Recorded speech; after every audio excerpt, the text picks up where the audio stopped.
اعوذ باللہ من الشیطان الرجیم بسم اللہ الرحمن الرحیم عن نبی موسیٰ عن النبی صلی اللہ علیہ وآلہ وسلم قال ان المؤمن للمؤمن کالبنیان یشد بعضہ بعضا وشبک اصابعہ۔ حضرت ابو موسیٰ اشعری رضی اللہ تعالیٰ عنہ روایت کرتے ہیں حضور صلی اللہ علیہ وآلہ وسلم نے ارشاد فرمایا کہ مومن بنیاد کی طرح ہیں، یہ ایک دوسرے کے ساتھ مل کے مضبوط ہوتے ہیں۔ حضور صلی اللہ علیہ وآلہ وسلم نے اپنی انگلیوں کو دوسری انگلیوں کے اندر اس طرح ڈالا۔ یہ پورا باب اسی مسئلے کے متعلق ہے، تشبیہ کے متعلق۔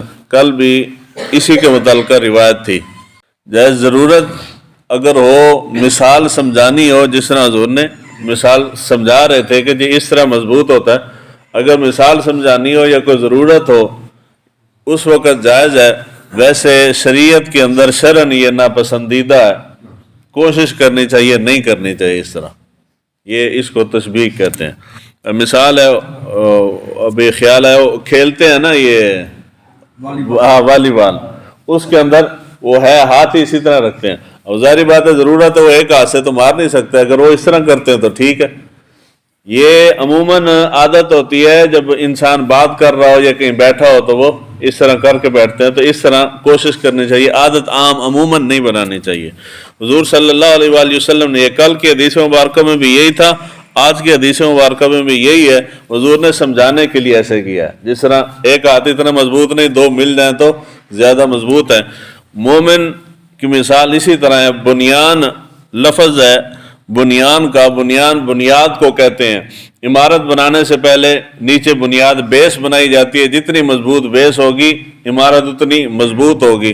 حضور صلی اللہ علیہ وآلہ وسلم کا فرمان ذیشان ہے، بخاری اور مسلم کے اندر حضور نے ارشاد فرمایا کہ مومن جو ہے وہ ایک جسم کی مانند ہے۔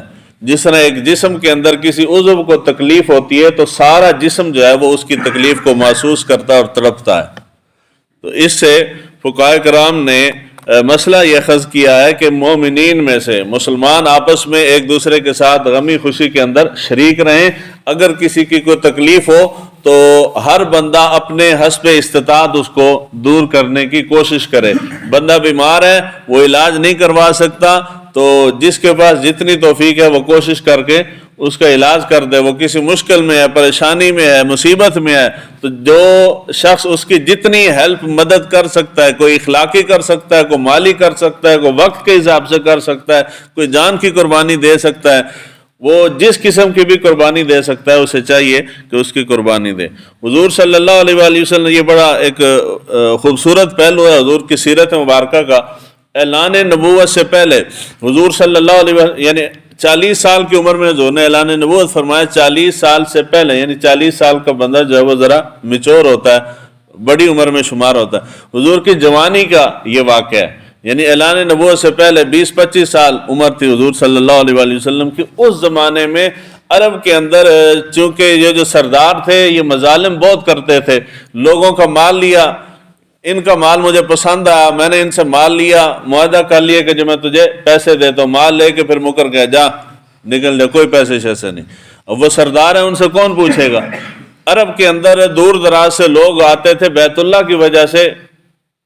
یہ سرداران جو ہے اس طرح لوگوں کا مال ہڑپ کر جاتے تھے، اور جب مظلوم ہوتا تھا وہ دعائی دیتا پھرتا تھا، کوئی اس کی مدد کرنے والا نہیں ہوتا تھا۔ حضور صلی اللہ علیہ وآلہ وسلم نے مکہ کے نوجوانوں کو ساتھ ملا کے تو ایک تنظیم بنائی، یہ سیرت کی کتابوں کے اندر ہے، اور یہ اتنا خوبصورت پہلو ہے، یہ عموماً بیان نہیں ہوتا۔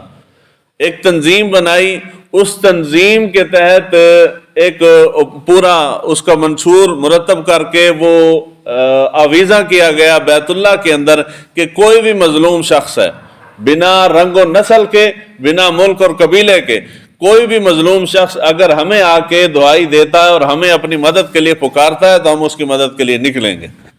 اور حضور صلی اللہ علیہ وآلہ وسلم بھی اور وہ نوجوان بھی سارے حضور کے ساتھ تھے، حتیٰ کہ جب حضور نے اعلان نبوت فرمایا، اعلان نبوت کے بعد حضور ہجرت کر کے مدینہ پاک تشریف لے آئے، یہاں کسی نے بیٹھ کے وہ پرانی بات یاد کروائی حضور کو کہ جی جوانی میں آپ نے اس طرح تنظیم بنائی تھی اور لوگوں کو اس طرح لوگوں کے مدد کے لیے آپ نے ابھارا تھا اور لوگوں کو ایک نقطے پہ جمع کیا تھا. تو حضور صلی اللہ علیہ وآلہ وسلم سن کے مسکرائے. حضور نے فرمایا کہ ہاں وہ مجھے حلف آج بھی یاد ہے, آج بھی مجھے یعنی بطور نبی کوئی مدد کے لیے نہ بلائے, اس حلف کی وجہ سے مجھے آج بھی کوئی پکارے تو میں محمد آج بھی اس کی مدد کرنے کو تیار ہوں.